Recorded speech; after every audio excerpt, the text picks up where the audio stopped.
Je n'ai aucune relation passionnelle à l'égard du pouvoir. Je vis sans exercer le pouvoir depuis presque 10 ans. Au premier tour, vous saurez qui va être président de la République. Et les Français feront tout pour que leur choix de premier tour sera le choix décisif. Le vote utile sera la mécanique du scrutin de 2027, à droite comme à gauche. Est-ce que Emmanuel Macron aurait dû vous consulter plus tôt sur Vladimir Poutine? Bon, Emmanuel Macron n'a jamais souhaité l'échange qui aurait permis d'avoir au moins une transmission d'expérience. S'il l'avait fait, je l'aurais mis en garde beaucoup plus tôt, en ne lui laissant pas croire que la séduction, les invitations, une espèce de complicité ou de connivence pourrait avoir le moindre effet et sur Vladimir Poutine et sur Donald Trump. Votre père, qu'auriez-vous aimé qu'il vous dise? Qu'il était fier que je sois devenu président de la République. Et ce que j'aurais voulu qu'il me dise, c'est qu'il avait confiance dans le genre humain. Mais il ne me l'a pas dit. J'ai peur du temps qui passe. J'ai peur de ce que la vie, maintenant, va me limiter comme possibilité. Mais ce qui compte, c'est de donner, pour le peu de temps qu'il nous reste, le maximum. La plus grande intensité. Ce qui compte, c'est pas la longueur du temps, c'est la profondeur du temps, c'est l'intensité du temps.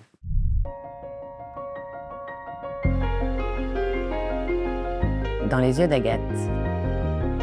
François Hollande. Bonjour et bienvenue François Hollande. Bonjour. Il n'y a que 8 présidents sous la Ve République et vous en faites partie. Et je suis très heureuse d'avoir un membre de ce club très fermé, très sélect dans mon podcast. Moi, j'ai envie de comprendre ce qu'il y a derrière ce que les femmes et les hommes politiques donnent à voir. J'ai envie de comprendre comment on devient ministre, comment on atteint le sommet de l'État, comment on devient président de la République, en l'occurrence. On se dit souvent, quand on vous observe, ces gens-là, ils ne sont pas comme nous, ils ont une case en plus ou une case en moins. Est-ce qu'on se trompe? Oui, je pense qu'au départ, nous sommes tous des citoyens qui peuvent être plus ou moins intéressés par la vie politique, mais qui sont tous concernés par la vie de leur pays. Quand est-ce qu'un enfant pense qu'il va être président de la République? Assez tôt. Il y a toujours des Vous y moments... aviez pensé très Je ne tôt? suis pas sûr que je faisais partie de cela, mais il y a toujours des moments dans un parcours où on se prend pour un joueur de football, pour un président de la République, parce que c'est une personnalité qu'on voit à la télévision. Mais c'est pas ça qui fait un engagement. Moi, c'est vraiment au moment de l'adolescence où je me suis posé des questions. Qu'est-ce que ça voulait dire se présenter à des élections? Qu'est-ce que ça voulait dire diriger un pays comme la France dans une société qui était déjà particulièrement compliquée, agitée? On était dans les années 70. Donc je me suis intéressé. Et ensuite, il y a toujours une part de hasard dans la vie. Oui, alors vous dites qu'il y a une part de hasard, justement. Moi, je trouve que quand on observe votre parcours, Sciences Po, HEC, l'ENA dont vous sortez 7e, ensuite vous êtes premier secrétaire du PS pendant 11 ans, vous êtes député, vous êtes maire, président du Conseil général de Corrèze, puis président de la République. On a l'impression justement que dans ce parcours, il n'y a pas beaucoup de place pour le hasard. On a l'impression que vous êtes né en ayant un objectif et que vous avez tout fait pour ne pas dévier de cet objectif. Ben, c'est pas tout à fait vrai, parce que j'étais né à Rouen. Mes parents n'étaient pas spécialement dans la vie politique. Même mon père avait des engagements très à droite d'ailleurs, mais il n'y avait pas de volonté que je suive ce parcours-là. Et si d'ailleurs mes parents n'avaient pas déménagé à Paris, si je n'avais pas rencontré des personnes qui m'avaient plutôt orienté dans cette direction, peut-être que j'aurais fait toute autre chose. Vous n'étiez pas prédestiné, vous n'avez pas hérité? Mais je me serais toujours intéressé à la vie politique. J'aurais peut-être pas fait ces études-là, mais j'y serais finalement revenu vers la politique, parce que c'est ça qui me paraissait le plus important pour que le pays puisse éventuellement changer et que j'y puisse prendre ma part. Et j'avais cette envie de représenter les autres. Ça m'est venu très tôt. Assez jeune, dès l'école. délégué de classe. Oui, ça m'intéressait d'être l'expression de ceux qui ne parvenaient pas à s'exprimer, qui n'arrivaient pas à dire ce qu'ils avaient peut-être sur le cœur. Donc je me mettais dans ce rôle-là, d'être un transmetteur, un haut-parleur, un porte-parole. Voilà, c'était ça ma vocation. Parler, non pas pour dire ce que je pensais seulement, mais pour dire ce que les autres pensaient, n'arrivaient pas à dire. Vous vouliez les représenter. Vous évoquiez votre père. À l'origine, il y a vos parents qui viennent pas du même bord politique. Il y a votre père qui était médecin ORL, qui était proche des milieux d'extrême droite, favorable à l'Algérie française. Et en face, votre mère, une femme de gauche, socialiste, catholique. C'est pas banal d'avoir ce clivage-là politique entre ses parents. Est-ce que ça vous a construit ? Oui, j'ai remercié mes parents, pas simplement parce qu'ils m'avaient mis au monde, mais je les ai remerciés pour leur différence, précisément pour m'avoir permis d'exercer mon sens critique, d'entendre ce que pouvait être une parole de droite extrême, notamment par rapport à la question algérienne. Et puis ma mère, qui était assistante sociale en usine, me parlait de la condition ouvrière.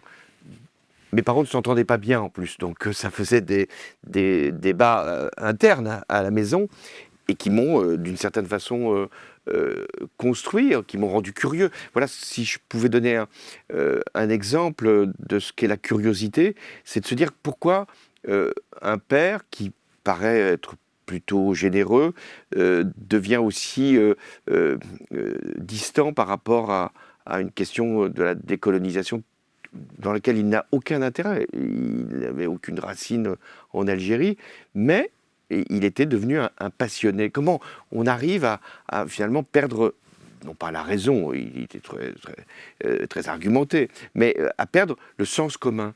Quant à ma mère, on était en plein mai 68, j'avais 13 ans, et je lui demandais comment ça se passe, pourquoi il y a une grève générale, et elle m'expliquait. Donc de cette ressource-là, je veux leur rendre hommage. C'est fort ce que vous dites quand même. Vous dites comment on en vient à perdre ce sens commun-là.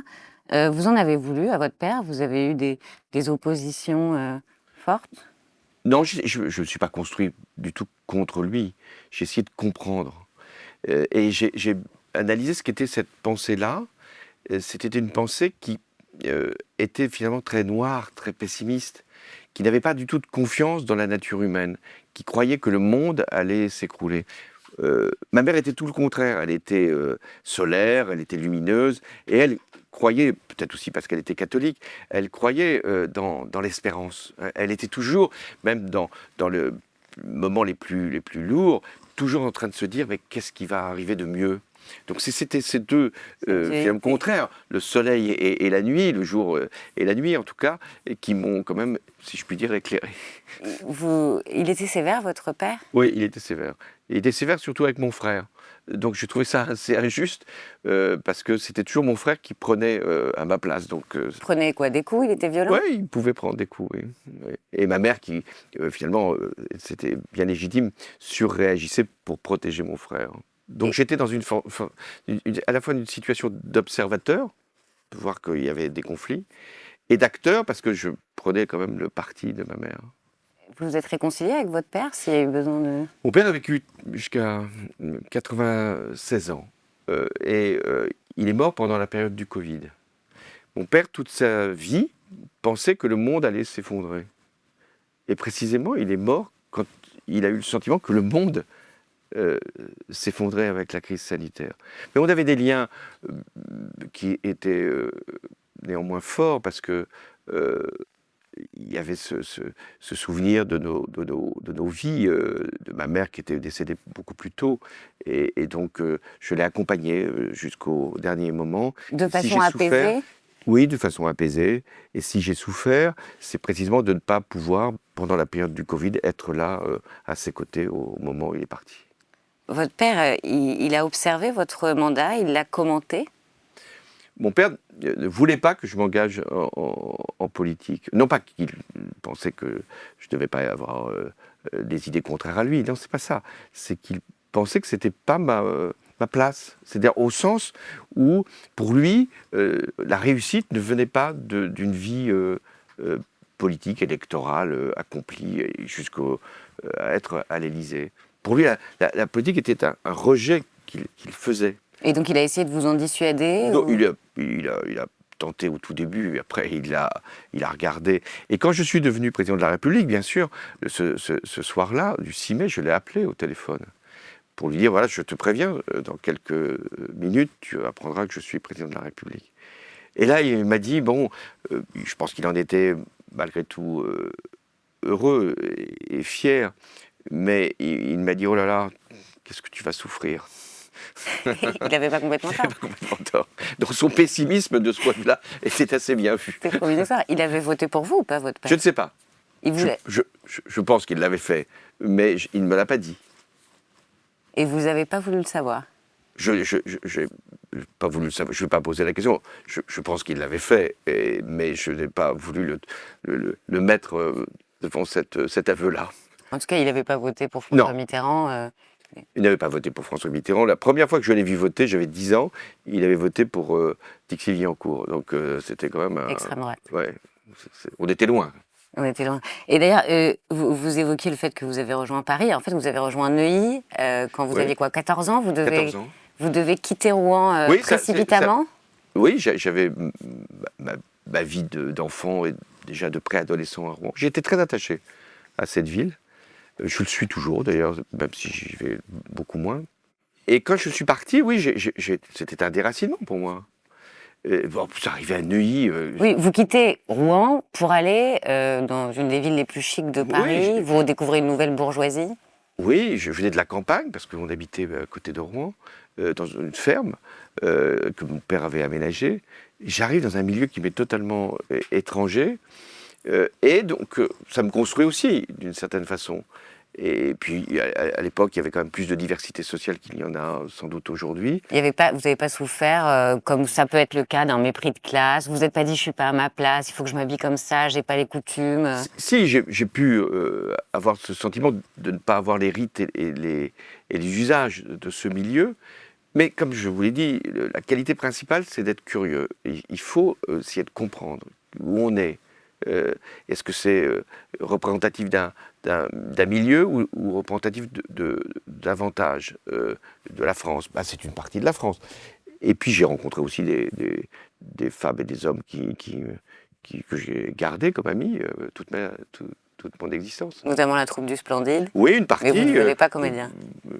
Mais on n'était pas forcément dans les mêmes classes, mais que j'ai vu plusieurs occasions. Puis d'autres, des médecins que je vois encore. Qui sont restés vos amis. La découverte de la politique, pour vous, est-ce que c'est François Mitterrand? Oui, c'est François Mitterrand parce que... Le congrès d'Épinay, 1971. Même avant, donc j'ai 11 ans, première élection présidentielle au suffrage universel, 1965. Je vois Général de Gaulle. Même quand on est enfant, ça impressionne. C'est le libérateur. C'est un personnage qui ne parle pas comme les autres, qui est là depuis toujours, croit-on. Enfin, quand on a un regard d'enfant, on n'a connu que lui. Et je vois la figure de François Mitterrand, avec une expression à la télévision qui n'est pas forcément aisée, qui cligne de l'œil, mais qui dit des choses qui me paraissent, disons, différentes. Après arrive, 6 ans plus tard, le congrès d'Épinay. Je suis là au lycée. Et je me dis, ça, c'est lui qui va permettre qu'il y ait un changement. Parce qu'on était dans un pays, à l'époque, ça peut paraître curieux pour nos auditeurs, mais on n'avait connu que le système gaulliste quand on avait donc une vingtaine d'années, ou même trentaine d'années. Et donc je vois François Mitterrand, je vois ce qu'il fait, prendre un parti. Je vois ce qu'il affirme, la possibilité d'une alternance, et donc je suis ce personnage. Il vous donne envie de vous engager. Oui. Et on a dit souvent qu'il y avait un mimétisme entre vous. En tout cas, au début, François Mitterrand, c'était quelqu'un qui avait un langage corporel très riche, qui jouait avec ses poings, ses bras, ses coudes sur le pupitre. Ouais. Vous, votre meeting, votre grand meeting au Bourget en 2012, alors là, on voit François Mitterrand qui s'accoude comme ça sur son pupitre. Vous avez fait la même chose ensuite au Bourget. Est-ce que vous avez, il y a eu une envie de pas de l'imiter, mais en tout cas de s'inscrire dans cette gestuelle qui était très forte. Il était très charismatique. L'art oratoire fait partie de la politique. À la fois écrire un discours, l'exprimer avec des mots Là, on vous voit avec le et coude avec sur les le gestes, pupitre. et donc d'être en lien avec ceux qui vous regardent, les amener à être dans une forme de complicité. Oui, ça c'est de l'art oratoire que j'ai considéré comme important à observer, pas à imiter, mais à utiliser. La gestuelle, oui, ça fait partie aussi de cette communication. Les silences, qui sont importants dans les discours, je ne dis pas autant que les textes, mais si, des moments où on change de rythme. L'humour, François Mitterrand avait toujours, dans le moment de son discours, un trait caustique le plus souvent. Finalement, ce qu'on attendait. Dans un discours, on attend toujours un moment. Et ce moment, ça va être quand on va parler, bien sûr, des concurrents, des adversaires. Et comment qu'on va les imager, comment on va finalement les dénoncer, non pas pour les porter, les mettre au pilori, mais pour essayer de leur donner le coup de grâce, si je puis dire. Ah, vous êtes en train de nous dire que l'humour, ça viendrait de François Mitterrand Ah oui, chez vous? Oui. il n'y a pas de politique sans humour. Il n'y a pas de politique sans réflexion, sans idée, sans argumentation. Mais il y a toujours la nécessité de mettre de l'esprit, de faire que ceux qui vous écoutent, alors ça peut être dans une salle, ça peut être aussi à la radio ou à la télévision, puissent à un moment être retenus par un rire ou par un sourire, de se dire ah oui, il m'ouvre l'esprit, et donc je peux continuer à l'entendre. Votre quinquennat est émaillé de petites blagues, de traits d'esprit aussi, d'humour. Je voudrais qu'on écoute 2 extraits. Le premier, c'était au Salon de l'Agriculture, quelques mois après votre élection. Allez, bon courage, les enfants. Nicolas Sarkozy. Ah bah oui, tu ne le verras plus. Monsieur le ministre de l'Intérieur, qui va vous quitter peut-être pour aller en Algérie, il en revient, sain et sauf, c'est déjà beaucoup. Alors la blague sur Manuel Valls qui est rentré d'Algérie, votre ministre de l'Intérieur, ça avait fait rire certains, mais l'Élysée avait dû s'excuser quand même. Ça n'avait pas fait rire les Algériens qui n'avaient pas compris forcément ce sens Que de c'était de l'humour. l'humour, oui. On peut comprendre. Lionel Jospin, vous avez dit, François, ton humour te perdra. Est-ce qu'il n'y a pas quelque chose qui touche juste là-dedans? C'est-à-dire que vous seriez prêt à tout pour un bonbon? Je pense que c'était un conseil que me donnait Lionel Jospin. Et il avait raison. On ne doit pas aller jusqu'à la recherche du bon mot. Et on doit aller vers le juste mot. C'est-à-dire, la politique, c'est de mettre les mots justes pour que les actes puissent être également vrais. Mais quand Arnaud Montebourg avait dit le seul problème de Ségolène Royal, c'est son compagnon, ça vous avait pas fait rire? Non, parce que là, c'était une méchanceté. C'est pas pareil? Et qu'il n'était pas utile dans une campagne électorale, puisque c'était celle de Ségolène Royal. Non, c'est pas pareil. Pour que l'humour soit juste, lui aussi, il faut commencer par soi-même. C'est toujours la première condition pour, après, pouvoir être plus dur avec ceux que vous pouvez éventuellement moquer. Mais donc, il faut que l'humour, il y ait aussi une part de gentillesse, une part de grâce. Et est-ce que quand on est président, ça peut être utile l'humour? Vous disiez c'est un peu un pas de côté. Il y a eu des situations très compliquées avec des chefs d'État, des situations de crise difficiles où l'humour vous a permis peut-être parfois de désamorcer une situation. Oui, ou ne pas avoir pu rentrer dans le détail. Je vais donner un exemple. La première fois que j'ai rencontré Vladimir Poutine, c'était donc à l'Élysée, c'était au mois de juin 2012.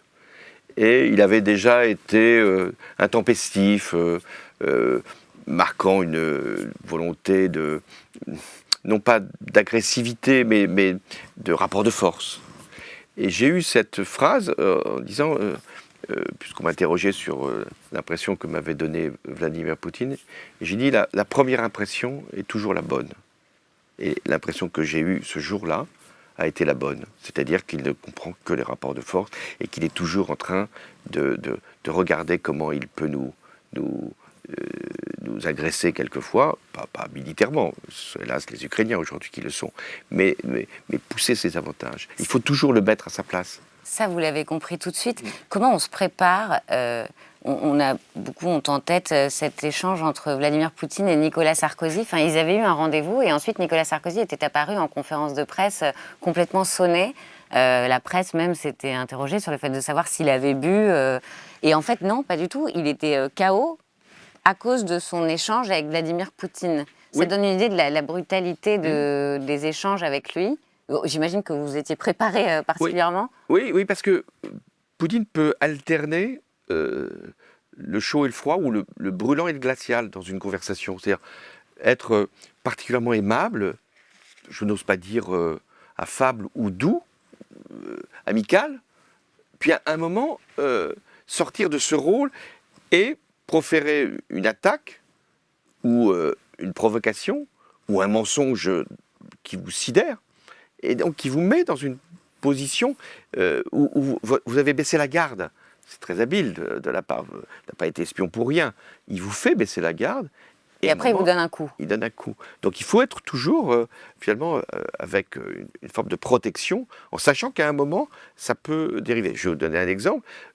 Lorsque, un an plus tard, ma première rencontre, j'étais au Kremlin et qu'il évoquait, que j'évoquais plus exactement, la situation en Syrie, vous vous souvenez, son soutien à Bachar el-Assad, je sentais que ça l'indisposait, qu'il avait une forme d'énervement intérieur. Et puis à un moment, il a, d'une certaine façon, explosé et il a dit « ça ne vous a pas suffi, la guerre d'Algérie ». Comme ça, ce qui n'avait aucun sens. Cette comparaison était tout à fait inappropriée. Mais c'est ça, sa méthode. Tous les coups sont permis, Oui, et dans les moments les plus... Et il n'est pas le seul à pratiquer ça d'une autre façon. C'est pas forcément le même caractère et la même façon de faire, mais Donald Trump profère aussi des choses tellement énormes que vous en êtes sidéré. Donald Trump que vous avez eu au téléphone, et lui aussi. Vous êtes un peu croisés. Il a été élu à la fin de votre mandat. Exactement. Je partais, il arrivait. Mais il est capable de sortir une énormité. Alors on va dire, oh, il a perdu là aussi le sens de la raison. Non, il l'a peut-être perdu, mais il va jouer de cette grossièreté, de cette énormité, pour vous désarçonner. Donc, dans ces rapports-là, qui sont des rapports entre chefs d'État ou chefs de gouvernement, il faut bien comprendre ce qui est de l'ordre de l'argumentation que vous pouvez suivre et ce qui va être de l'ordre de la provocation qui vise uniquement à vous déstabiliser. Et ça, il faut s'y préparer. Il faut s'y préparer et il faut aussi peut-être apprendre soi-même à devenir brutal. Ah, je ne pense pas, moi, qu'il faille copier ce que l'on finalement dénonce. Il faut toujours, enfin ça a été ma position, toujours être sur le terrain de la vérité, de la raison, de l'exactitude, d'obliger l'interlocuteur à revenir aux faits et uniquement aux faits. Mais comme ils peuvent être gênés par la vérité, le mensonge va être leur réponse. L'exemple, c'est lorsque j'évoque avec Poutine le fait que Bachar el-Assad, justement, en Syrie, a pu utiliser des armes chimiques sur son propre peuple. Il répond, mais non, ce sont les opposants qui ont mis des armes chimiques sur leur tête. Vous voyez, ça paraît assez désarçonnant, tellement c'est inimaginable. C'est sa méthode. Est-ce que Emmanuel Macron aurait dû vous consulter plus tôt sur Vladimir Poutine ? Bon, Emmanuel Macron n'a jamais souhaité, et je peux tout à fait respecter cette décision, entretenir en tout cas avec son prédécesseur, en l'occurrence moi-même, mais compte tenu des relations que nous avions pu avoir, c'était peut-être difficile pour lui, l'échange qui aurait permis d'avoir au moins une transmission d'expérience. S'il l'avait fait, je l'aurais mis en garde beaucoup plus tôt, en ne lui laissant pas croire que la séduction, les invitations, une espèce de complicité ou de connivence pourrait avoir le moindre effet et sur Vladimir Poutine et sur Donald Trump. Vous pensez qu'Emmanuel Macron a peut-être surestimé la relation interpersonnelle ? Oui, c'est une tentation. D'ailleurs, il n'est pas le seul à y avoir succombé. Et que je peux comprendre l'idée que quand on est un être intelligent, doué d'esprit, on peut se dire qu'on va convaincre son interlocuteur. C'est plutôt logique. Sauf que là, on n'est pas avec des interlocuteurs comme les autres. L'un n'est pas démocrate en aucune façon, à une logique impériale, et l'autre est élu dans une démocratie, mais s'est échappé de toute règle. Donc c'est pas ainsi qu'on peut procéder. Il faut chaque fois leur montrer qu'ils ont peut-être plus à perdre qu'ils ne le croient s'ils deviennent menaçants. C'est le conseil que vous lui donneriez aujourd'hui si vous Il est disiez, encore temps de les suivre. vous disiez, vous préparez avant de rencontrer Vladimir Poutine. Comment on se prépare à être président quand on ne l'a jamais été, quand on n'a jamais été ministre? J'imagine que c'est vertigineux. Alors, c'est pas la même chose, mais Édouard Philippe, par exemple, avait raconté qu'avant sa prise de poste à Matignon, il avait perdu du poids, arrêté de dormir, eu énormément d'angoisse, le vertige de la fonction. Et on parlait du poste de Premier ministre. Alors vous n'avez pas le même parcours, mais on imagine qu'il y a quelque chose d'assez abyssal quand on est plongé dans ce type de responsabilité et qu'il n'y a pas de formation pour être président, en fait. Non. Vous apprenez... C'est heureux qu'il n'y en ait pas d'ailleurs, parce qu'il n'y a pas d'école pour être président. C'est l'école de la vie, c'est l'école de la démocratie. C'est l'école qui vous permet de comprendre que vous pouvez éventuellement occuper cette fonction. Et c'est là qu'on revient à l'essentiel. Être candidat pour être candidat, c'est respectable sur le plan politique, mais ce n'est pas ce qu'on attend lorsqu'il y a une élection présidentielle. Être candidat, c'est pour être président. Donc ça suppose, vous avez raison, une préparation intérieure, se dire que ça va être une responsabilité imminente. La France n'est pas un pays comme les autres. Et deuxièmement, une préparation plus technique, administrative, économique, diplomatique, mais c'est surtout une affaire de préparation psychologique.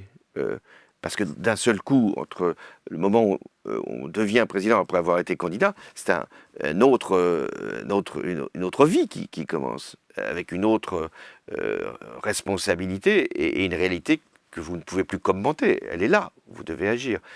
Donc il faut bien réfléchir avant d'être candidat. On comprend le message envoyé aux autres. Vous, en tout cas, vous y aviez réfléchi parce que... Oui, je m'étais mis... Alors c'est pas simplement un problème de poids, ou un problème d'entraînement physique, qui doit compter. Vous aviez mêlé à l'approche de Oui, l'élection. mais c'est surtout de se dire, je vais me mettre un peu à distance de la vie politique quotidienne, du commentaire habituel. Je vais essayer de me mettre sur les grands sujets, sur les grands enjeux. De ce point de vue, les enjeux d'aujourd'hui, dans le monde tel qu'il est, ne sont pas ceux que j'ai connus dans la phase où je me préparais pour être président en 2011-2012, où je le suis devenu. Nous avons changé presque de monde. Et donc, ce n'est pas les mêmes préparations aujourd'hui qu'il convient de faire. En tout cas, vous étiez préparé depuis longtemps, juste parce que vous aviez été réformé du service militaire pour cause de myopie. Mais oui. Et vous avez décidé de repasser la visite médicale pour le faire quand même. Et vous aviez dit à un ami, en tout cas c'est ce que j'ai lu, un ami du lycée, comme je serai président, il faut que je l'aie fait. Non, je n'ai pas dû dire ça comme ça. J'ai dit, C'est ce comme qu'il a je vais... raconté, en Oui, tout cas. je vais peut-être...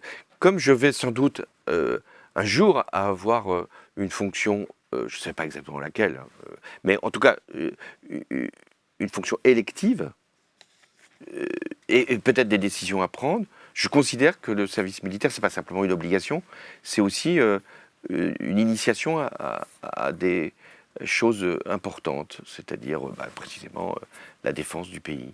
Et je ne l'ai pas regretté, là aussi, d'avoir fait ce service militaire. Aujourd'hui, je ne réclame pas du tout le retour du service militaire, mais ça a été pour moi utile de comprendre ce qui était avec moi, un brassage social, et ce qu'était aussi la fonction militaire. Et puis après, j'ai été longtemps au Parlement, rapporteur du budget de la défense. J'avais une très grande connaissance de ce qu'était la défense, les armées, et comme en plus le président de la République est chef des armées, je pense que c'était utile.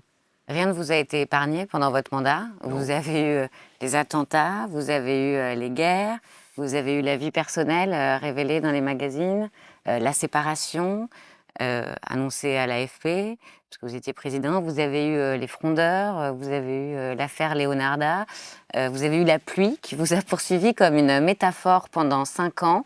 Comment on fait pour tenir quand tous les éléments se déchaînent? Comment on fait pour tenir malgré les humiliations, les obstacles, les épreuves? On s'y prépare. Vous parliez tout à l'heure de cette phase-là.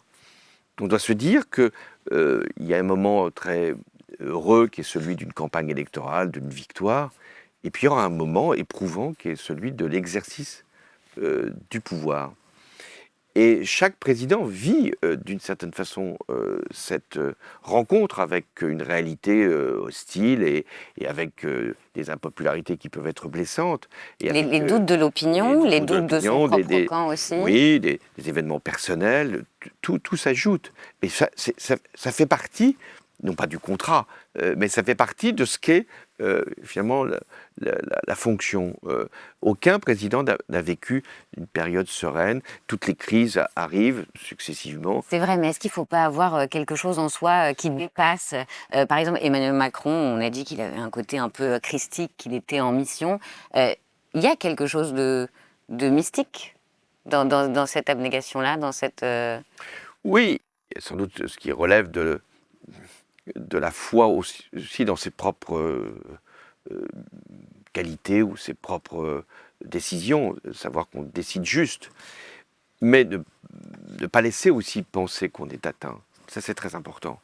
Le président de la République peut être détesté, impopulaire, il est le chef de l'État.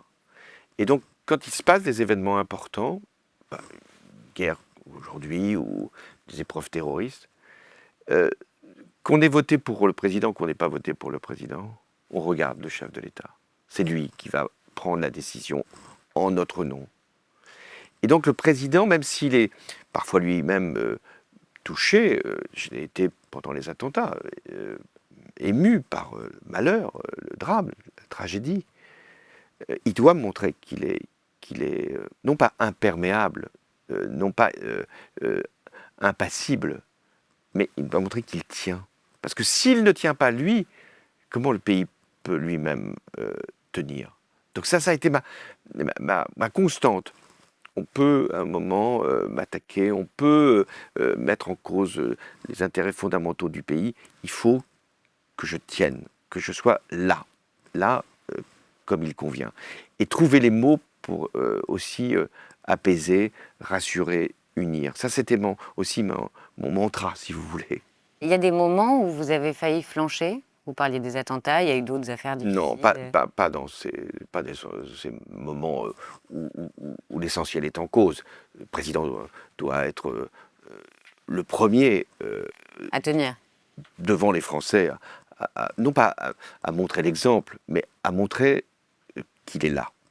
Il y a les attentats, c'est une chose. Il y a aussi les autres difficultés que vous avez traversées, notamment l'affaire Leonarda, Oui. 2013. Et là, ce qui est particulier, c'est que c'est vous, donc en personne, qui annoncez à cette jeune fille qui avait été expulsée qu'elle peut rentrer en France. On a dit que c'était pas un président de la République de se mettre à ce niveau-là et de dire ça. Est-ce que rétrospectivement, vous vous dites j'ai fait une erreur?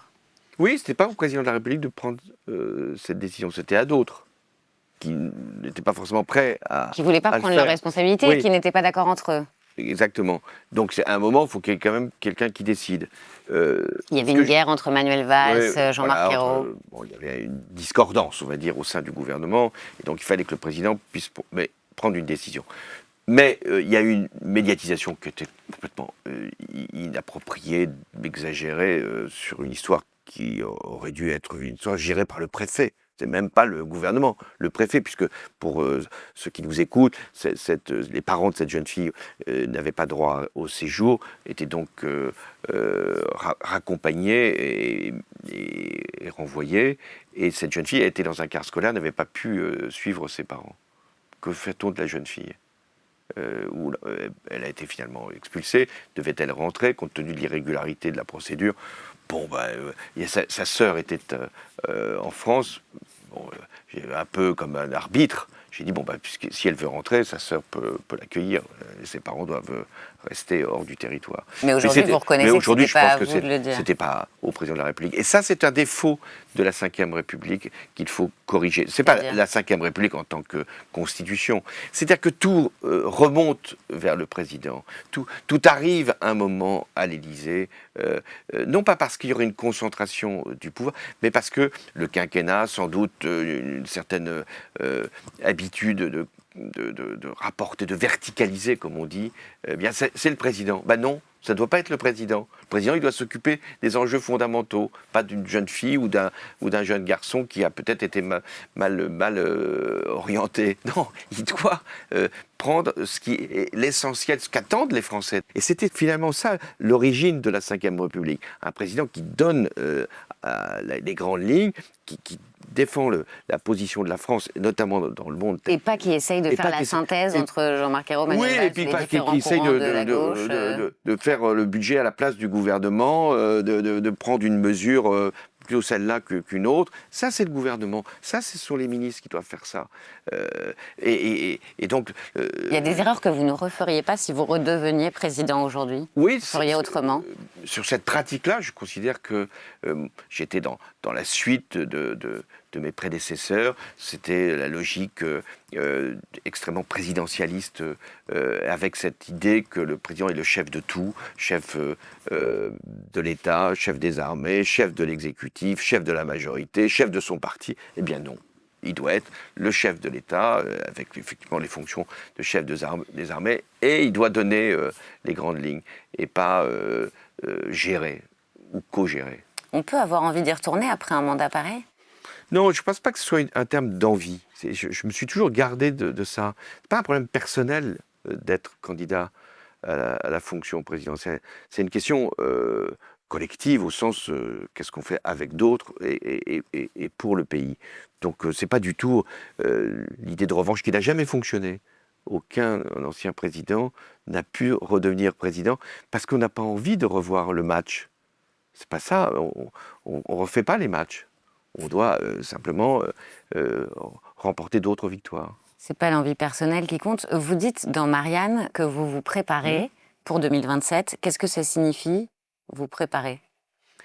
Je pense que chacun, d'ailleurs, doit se préparer à ce qui va se passer, ou ce qui pourrait se passer en 2027. Ce n'est pas une élection banale, celle de 2027. Nous sommes dans un monde où il y a deux guerres, aucune n'est réglée, peut-être aucune ne sera réglée au moment où l'élection se produira. Et nous sommes devant une Amérique qui prend ses distances à l'égard de l'Europe, qui veut peut-être même nuire à l'Europe, avec un président qui ne croit plus même à la démocratie, telle qu'elle s'est exercée en Europe et aux États-Unis. Et nous sommes avec un pays fracturé, et avec une extrême droite qui peut arriver au pouvoir. Bon, écoutez, il faut se préparer à cette échéance. Et se préparer, ça veut dire réfléchir à ce que pourrait être justement un programme, des idées, des solutions, donner un espoir.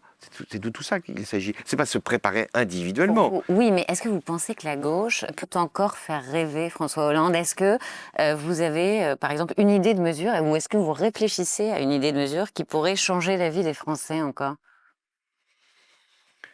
Ce que les Français en ce moment veulent, c'est être protégés. D'abord, protégés par rapport à tous les aléas qui se produisent. On en a encore aujourd'hui avec la crise énergétique. Mais ils ne veulent pas simplement être protégés, ils veulent se projeter. Protéger est nécessaire par rapport aux intérêts fondamentaux, y compris la question de notre propre défense. Se projeter, c'est de se dire qu'est-ce qu'on veut être dans les 10 ans qui viennent. Eh bien, qu'est-ce qu'on veut être dans les 10 ans qui viennent ? C'est d'abord mettre la jeunesse, qui n'est plus aussi importante démographiquement qu'elle a été lorsque moi-même, dans ma génération, nous sommes venus à l'âge adulte. Et c'est cette jeunesse-là qui doit avoir toute notre priorité. Donc priorité à la jeunesse dans votre programme. Celle-là même qu'on a tendance à considérer comme finalement moins importante politiquement, je le disais, numériquement, elle pèse moins. Et bien c'est elle qui doit être le cœur de nos engagements. Mais comme en 2012, vous avez déjà oui, cet engagement, en 2012, c'était par rapport à la question du chômage, qui était la question majeure. Aujourd'hui, c'est par rapport à la question de l'engagement, de la citoyenneté. Je pense qu'il faut que, par exemple, pour donner une mesure, je suis pour le service civique obligatoire. Obligatoire. J'avais fait le service civique, je l'avais amplifié. Aujourd'hui, je pense qu'on a besoin d'un lien entre toutes les générations. La question du lien social est la question majeure pour les prochaines années. Est-ce que nous sommes pris par cette tendance à l'individualisation voulue ou forcée ? Vous savez qu'il y a 5 millions de personnes qui vivent totalement seules en France. que l'isolement social ne touche pas simplement que les personnes les plus âgées, mais aussi les plus jeunes. Et donc, est-ce que nous sommes capables face à cette individualisation que les réseaux sociaux amplifient et que l'ubérisation a marqué pour le travail, est-ce que nous sommes capables de remettre du lien social dans l'éducation, dans la vie citoyenne, dans l'engagement, dans l'entreprise, partout, pour nous permettre de vivre ensemble. Mais c'est quoi la différence entre votre service civique obligatoire et celui proposé par Emmanuel Macron, qui a essayé le SNU, le service national universel, et qui maintenant veut changer de formule? Parce qu'il a tout essayé et que rien n'a fonctionné. Il ne faut pas que ce soit pour quelques milliers de personnes. Là, par exemple, il y a l'idée d'un service militaire volontaire que j'avais moi-même introduit, mais ça touche. C'est pas à la hauteur des enjeux pour vous? Il faut une- vraiment que tout le monde ait une génération. période dans sa vie Une où période, obligatoirement... mais qui peut être fractionnée. On n'a pas besoin de faire ça pendant 6 mois, même si c'est peut-être pour beaucoup le plus utile de le faire sur une durée aussi longue. Mais autrement, il faut permettre qu'à un moment, on s'engage pour son propre pays. On n'a pas besoin de s'engager sur le plan militaire. Nos armées peuvent y suffire et on y consacre des moyens. Non, il faut qu'à un moment, on puisse avoir cet échange, que la vie associative puisse se retrouver d'ailleurs considérablement stimulée par cette présence et que l'on apprenne des autres. Je suis souvent surpris que beaucoup de lycéens, même de collégiens, de Corrèze ou d'ailleurs, ne sont jamais venus à Paris. Que beaucoup ignorent ce qui se passe à Marseille, qu'il n'y a pas d'échange. On parle d'Erasmus au niveau européen. La classe dirigeante peut envoyer ses enfants aux États-Unis. Ça, c'est une forme d'inégalité supplémentaire. Mais je pense que c'est bien aussi d'aller aux États-Unis ou au Royaume-Uni. Mais enfin, ce qui compte, c'est bien connaître Au sein son pays. même de la France, Ah oui, de il y a des savoir qui fragments. on est. Et ne pas être comme ça en méfiance. Regardez ce qui se passe en ce moment où d'un côté on exalte la France éternelle et de l'autre on parle de nouvelle France qui viendrait remplacer la précédente. Non, il y a la tout nouvelle ce qu'on doit France, c'est faire. celle de Jean-Luc Voilà, on Mélenchon. voit bien comment les extrêmes se répondent. Eh bien, le rôle du président de la République, c'est d'unir la France, c'est de faire vivre les Français et les Français dans le même projet commun. Vous pensez que l'époque est à choisir un ancien président de la République dans ce contexte de bouleversement de l'ordre mondial? Vous pensez que vous avez un avantage sur les autres candidats? Non, je pense que l'expérience, ça compte. L'expérience, on l'apprend. Avant d'être président, je n'avais jamais été président. Donc, je ne peux pas dire qu'il faudrait avoir, par les fonctions précédentes... Pas besoin d'avoir un été supplément. pour être. Non. Ce qui compte, c'est de prendre la personne qui trouve l'enjeu principal. Une élection, elle se joue toujours sur un enjeu, qui va être considéré majoritairement, pas forcément encore unanimement, comme l'enjeu essentiel. C'est ça qui compte. Et donc, toute expérience est utile. Et elle peut être une expérience de vie, pas forcément une expérience de ministre ou de président. Vous avez quelque chose qui est assez rare en politique, c'est que vous êtes, il me semble, le seul vainqueur, oui, vous êtes le seul vainqueur d'une primaire à avoir été élu président de la République ensuite, primaire de 2011, presque 3 millions de votants au second tour. Et pourtant, aujourd'hui, vous dites non, il ne faut pas de primaire pour départager les candidats de gauche. Non. Pourquoi ? Parce que pour faire une primaire qui a un sens, celle de 2011 en avait un, il faut départager des candidats qui ont le même programme, à quelques nuances près, ce qui était le cas, donc dans le même parti, de manière à ce que lorsque le candidat est finalement choisi, tous ceux qui ont participé à la primaire peuvent s'y reconnaître, et les électeurs aussi, puisque c'était sur la même ligne politique. Là, vous dites avec François Ruffin, Clémentine Autain, les Anciens Insoumis, on n'a rien à dire. Enfin, on n'est pas... Mais on n'a pas les mêmes programmes, on n'a pas les mêmes lignes politiques, y compris même sur les questions internationales. Donc, à partir de là, ce serait compliqué de soutenir celui ou celle qui ne pense pas comme vous. Oui, mais alors comment vous vous distinguez? Parce que s'il y a plusieurs candidats de gauche sur la ligne de départ, vous êtes tous éliminés. Mais non, ce sont les Français qui font le choix. Ce n'est pas le nombre de candidats. Vous parliez de François Mitterrand quand il a été élu la première fois. En 1980, il y avait 6 ou 7 candidats de gauche. Il y avait un parti communiste qui était très fort, plus fort que LFI aujourd'hui. Et ce sont les Français qui ont dit, bon, si on veut un président qui ne soit pas le président sortant, si ça doit être François Mitterrand. Beaucoup n'étaient pas convaincus de François Mitterrand. Ça faisait 3 fois qu'il était candidat. Mais ils se sont dit, si on veut donc un changement, il faut que ce soit François Mitterrand. ils ont voté massivement pour lui. Donc là, il peut y avoir Mais là, plusieurs candidatures de gauche pour vous? Mais le vote utile sera la mécanique du scrutin de 2027, à droite comme à gauche. C'est-à-dire, qui à droite, ils sont en train de réfléchir, peut être le candidat qui arrivera au second tour. Peut-être n'y arriveront-ils pas, mais en tout cas, les électeurs, eux, choisiront à leur place. Et à gauche, ça sera exactement la même chose. À un moment, ils diront, mais qui peut nous permettre d'avoir un candidat de gauche qui arrivera au second tour, mais ça ne suffit pas d'arriver au second tour, qui peut battre l'extrême droite, et enfin, et c'est quand même le principe essentiel, qui peut être président de la République. Ce n'est pas un jeu, l'élection présidentielle. Et donc les électeurs, ils font le choix. Alors, avant, on disait, on choisit au premier tour, puis on élimine. Ben non, ils vont choisir et éliminer dès le premier tour. Au premier tour, vous saurez qui va être président de la République. Et les Français feront tout pour que leur choix de premier tour sera le choix décisif. Jean-Luc Mélenchon, il pense que ce sera lui le candidat. Et vous savez que s'il y a plus il y a de candidats au premier tour, plus le ticket d'entrée risque d'être bas et plus ce sera difficile de départager. Non, d'abord, pourquoi Jean-Luc Mélenchon il n'est jamais arrivé au second tour et arrivera avec encore moins de probabilité cette fois-ci au second tour? Parce que s'il est au second tour, chacun sait qu'il est battu par Marine Le Pen ou par Jordan Bardella. Et donc les électeurs qui il y a 5 ans, pouvaient dire je vais voter quand même Mélenchon parce que s'il est au second tour, c'est pas un problème, il ne sera pas président, mais au moins il y aura un débat. Cette fois-ci, ce sera terminé. Ils choisiront, non pas celui qui peut être au deuxième tour pour faire un débat, ils choisiront parmi peut-être beaucoup de candidats. Et ils feront en sorte qu'il y en ait un qui puisse arriver au second tour et gagner. Pour l'instant, le seul dans les sondages, mais il est tôt, qui pourrait battre le RN, c'est Édouard Philippe. Il n'a pas plié le match. Généralement, 1 an avant le scrutin, ceux qui plient le match ont perdu la partie lors de l'élection. Et vous parlez d'expérience. Je ne dis pas que ça sera le cas pour Édouard Philippe.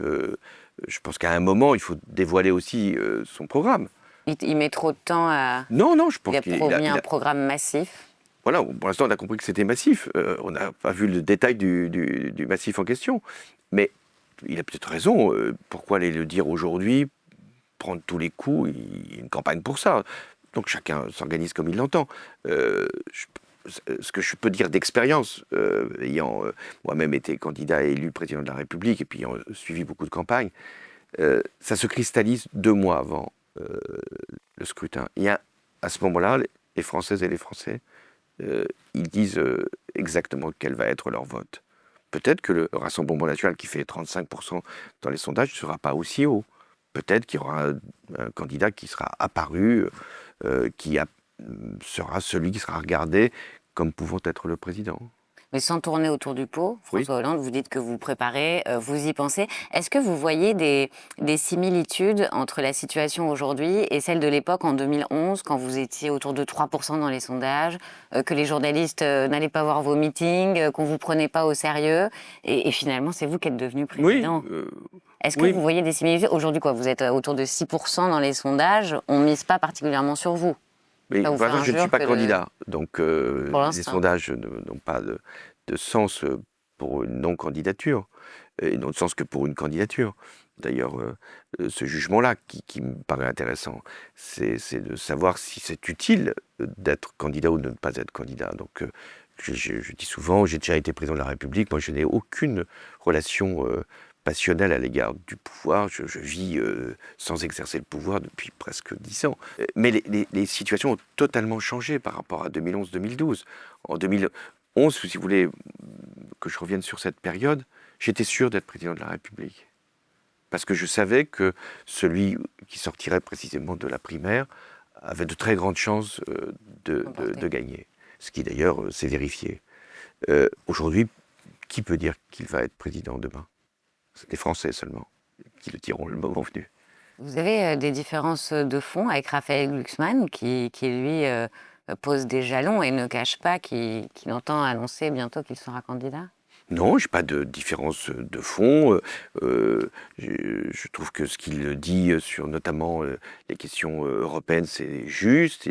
Il y apporte sa propre contribution au Parlement européen. Il Qu'est-ce fait qui vous partie. différencie avec Non, certaines- mais Rien enfin, je n'ai pas encore regardé le détail de ce qu'il va lui-même proposer. Je crois qu'il sort un livre, mais on est très proche, comme je suis très proche de Bernard Cazeneuve et aussi d'une grande partie des responsables socialistes. Donc la question effectivement de la ligne politique est très importante. C'est pour ça que je pense qu'il faudrait que tous ceux qui sont dans cette mouvance-là se regroupent et travaillent ensemble pour justement aller vers les propositions. Mais c'est ensuite que chacun doit savoir s'il est le mieux placé pour l'emporter. Moi, je serai toujours du côté de celui ou de celle qui apportera toutes les garanties pour gagner. Donc là, vous êtes dans une réflexion et vous vous dites il est trop tôt et vous attendez de voir si vous êtes Mais, l'homme de la situation. voilà, mais on n'est pas dans une situation où on attend comme ça, on laisse passer le temps. Parce que c'est insupportable de se dire, oh, vous savez, on a tout le temps. On n'a pas de temps. Le temps, c'est ce qu'il y a de plus précieux dans la vie. On s'en aperçoit peut-être quand on va finir par en manquer de temps. Hein. Et donc, c'est peut-être le conseil qu'on doit donner à la jeunesse, c'est que toute journée est importante. Tout espace de vie est important. Faut ne rien laisser passer. Alors, comment, dans cette période où il n'y a pas d'élection, les municipales, c'est derrière nous, la présidentielle, c'est dans un peu moins d'un an, eh bien, il faut travailler. Il faut réfléchir, il faut circuler, il faut essayer de comprendre ce qui se passe. Et c'est ce que vous faites Et en c'est ce que je moment. fais. Et est-ce que vous pensez que vous pouvez rassembler la gauche quand certains considèrent aussi, et même certains ceux qui avaient voté pour vous, hein, que vous avez été d'une certaine façon le fossoyeur de la gauche, parce que la gauche est sortie en lambeaux de votre mandat. Il y a eu des affrontements pendant 5 ans, des frondeurs qui s'opposaient à votre politique migratoire, à votre politique économique, à votre politique sociale. Qu'est-ce que vous leur dites à ces gens? Bah, je leur dis que d'abord, il faut être à la fois lucide sur ce qu'on a fait, ce qu'on n'a pas fait, ce qu'on a réussi, ou ce qu'on a peut-être échoué. Il faut être lucide, ça c'est le premier devoir. Mais il faut être fier. Il faut toujours être fier de ce qu'on a fait, collectivement, hein, j'entends. Et quand on regarde maintenant le quinquennat, peut-être avec davantage non pas d'indulgence, mais de comparaison. Je dis souvent, hein, donc ce qu'ils me disent quand même d'un point de vue de gauche, hein, finalement, vous n'avez pas fait tout ce que vous auriez pu accomplir. Je leur dis, vous pensiez que c'était mieux avant moi? Ah ben non, c'était pas mieux. Est-ce que c'était mieux après moi? Bah non.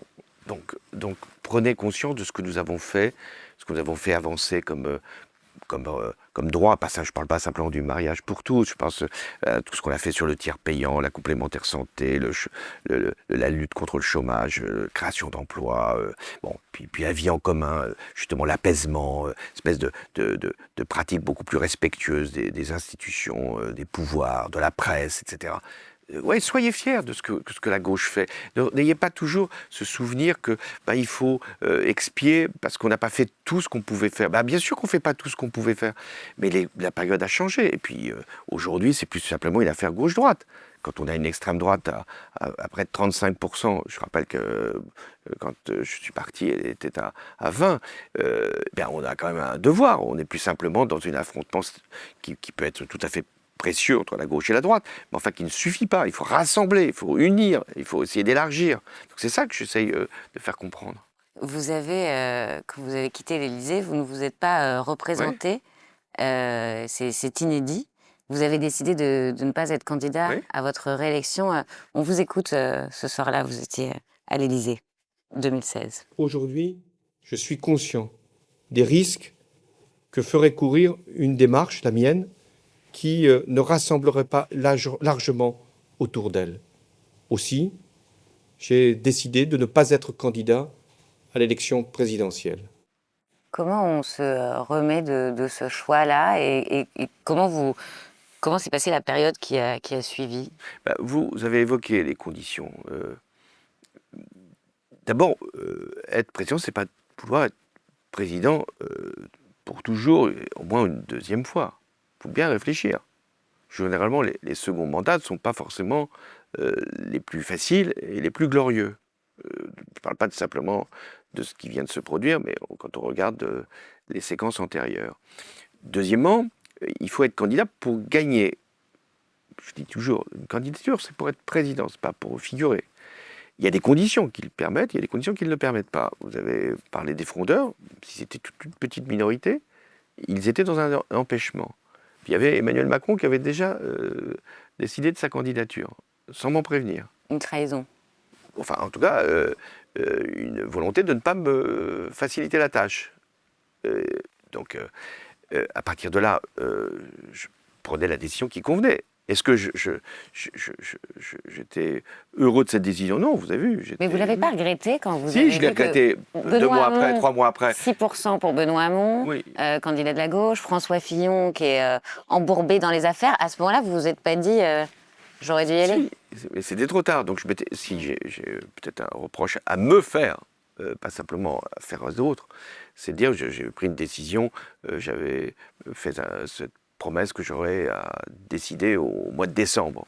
Ben non, j'aurais dû attendre le mois de Vous février. auriez dû prendre plus le temps. Parce qu'en février, c'était sans doute une candidature qui avait plus de justification, compte tenu de ce qui s'était passé avec la primaire du Parti Socialiste, avec Benoît Hamon, qui n'avait pas réussi à convaincre, et François Fillon, pour d'autres raisons, qui était dans une difficulté. J'avais lu qu'il n'y avait pas un jour où vous vous en mordiez pas les doigts de ce renoncement. Oui, parce que c'est ce qui m'a, disons, affligé, c'est de ne pas revendiquer autant que j'aurais pu le faire dans une campagne, mon bilan. Vous avez eu le mandat un peu honteux, le bilan honteux, Non, mais je n'ai pas pu le défendre comme je l'aurais souhaité. Et je pense que c'était un argument. Mais par ailleurs, on ne se fait pas réélire sur un bilan. Il faut toujours avoir un projet. Et ça, c'est peut-être une expérience que j'ai. C'est pas facile quand on est président d'être à la fois dans l'action et dans la projection. C'est pour ça que les seconds mandats ne sont pas réussis. Et donc, d'une certaine façon, j'ai été amené à prendre cette décision fin 2016, mais c'était peut-être une décision que j'aurais corrigée en février. Mais c'est comme ça. Et donc, ce qui compte, c'est la suite.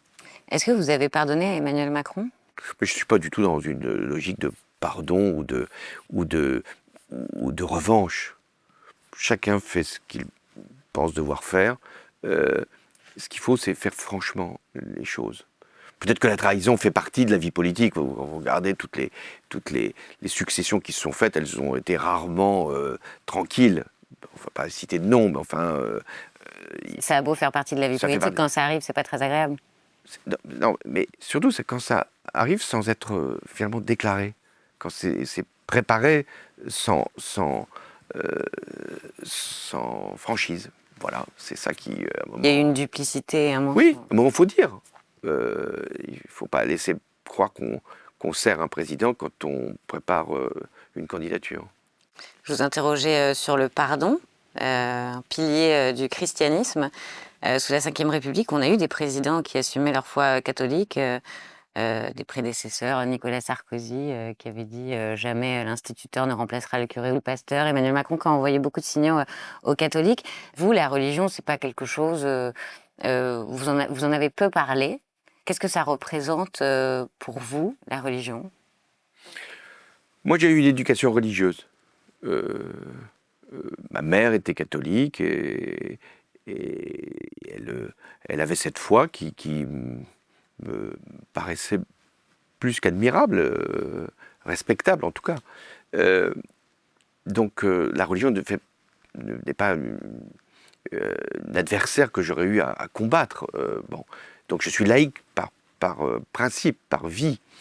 Et dans la fonction présidentielle, je l'étais encore davantage. Ne pas laisser penser que j'aurais la volonté de mettre la religion dans les choix.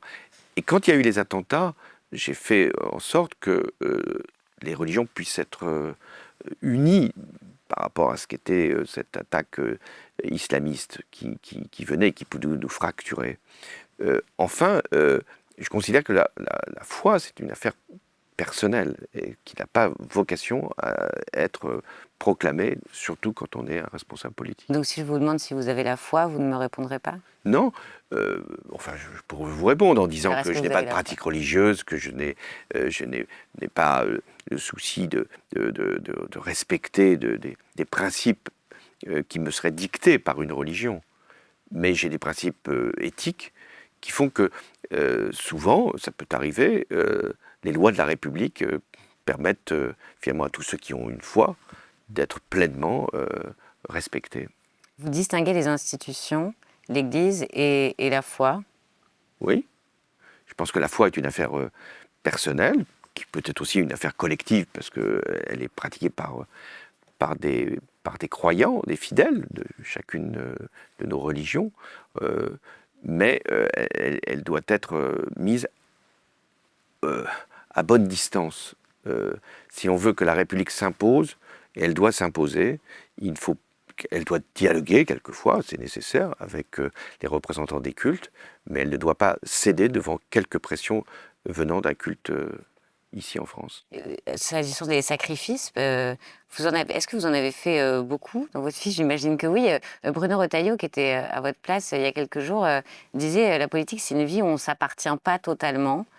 Et il disait aussi être parfois passé à côté de sa vie. Est-ce que vous avez l'impression que vous êtes passé à côté de votre vie, à côté de vos enfants, à côté de votre couple?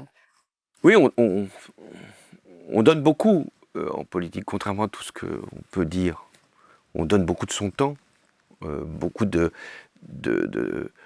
sa vie personnelle. On est amené à exiger beaucoup de ses enfants. Peut-être pas, mais en tout cas, eux-mêmes peuvent avoir des conséquences de l'engagement de leurs parents. Beaucoup à son conjoint, qui est dans une position toujours difficile, bien sûr d'indépendance, mais aussi d'être ramené chaque fois à ce que peut faire une personne, femme ou homme, sur le plan politique. Est-ce que moi-même, j'ai pu avoir ce sentiment d'avoir trop donné? Non. Je pense que c'était finalement la mission que je m'étais donnée, c'est-à-dire être porte-parole des autres, être avec les autres. Et quelquefois, je me disais, ce que je me dis encore, quand je passe toute une journée, ce que je pourrais être avec mes enfants ou mes petits-enfants maintenant. Mais oui, sans doute. Ils vous en ont pas voulu? Ça, il faudra les interroger, mais je ne sais pas si à un moment ils ont pu en souffrir. Mais ce qui compte, c'est de donner, pour le peu de temps qu'il nous reste, le maximum, la plus grande intensité. Ce qui compte, c'est pas la longueur du temps, c'est la profondeur du temps, c'est l'intensité du temps. François Hollande, c'est le moment de la série de questions avant de se quitter. Votre principal défaut? La curiosité. C'est pas vraiment un défaut. Parce que tout défaut est une qualité. Le défaut, c'est quand la qualité devient excessive. Vous voyez, la curiosité est un vilain défaut quand elle devient excessive. La curiosité qui vous permet de savoir davantage, de comprendre davantage, est un atout dans la vie. Très bien, on va le prendre comme un défaut. Alors, si vous deviez changer quelque chose dans votre vie, ce serait quoi? Prendre du temps le matin pour faire du sport, ça, je pense que ce serait nécessaire. Est-ce que vous êtes heureux? Oui, je fais ce que je veux faire. J'ai toujours fait ce que j'ai voulu faire. Et ça, c'est pour moi la grâce peut-être qui m'a été donnée. Je n'ai jamais été frustré, contraint, obligé. J'ai toujours fait ce que je pensais que j'avais envie de faire et qui était utile pour les autres. Que dirait le petit François du grand François Hollande assis en face de moi? Est-ce que tu me ressembles encore? C'est ça qui... Est-ce que je suis encore fidèle à ce que le petit François avait comme rêve? J'espère. Est-ce que vous avez peur de la mort? J'ai peur du temps qui passe. J'ai peur de ce que la vie, maintenant, va me limiter comme possibilité. Enfin, qu'auriez-vous aimé que votre mère vous dise et qu'elle ne vous a jamais dit? Non, ma mère m'a toujours dit qu'elle m'aimait. Donc, ma mère a été, de ce point de vue, extrêmement précieuse. Elle n'a jamais rien gardé. C'est peut-être moi qui n'ai pas dit à ma mère combien je l'aimais. Et votre père, qu'auriez-vous aimé qu'il vous dise? Lui aurait dû me dire qu'il était fier que je sois devenu président de la République et qu'il pensait que finalement le monde n'allait pas sombrer. Et ce que j'aurais voulu qu'il me dise, c'est qu'il avait confiance dans le genre humain. Mais il ne me l'a pas dit. Merci beaucoup, François Hollande. Merci à vous. Merci d'avoir répondu à ce podcast France Info.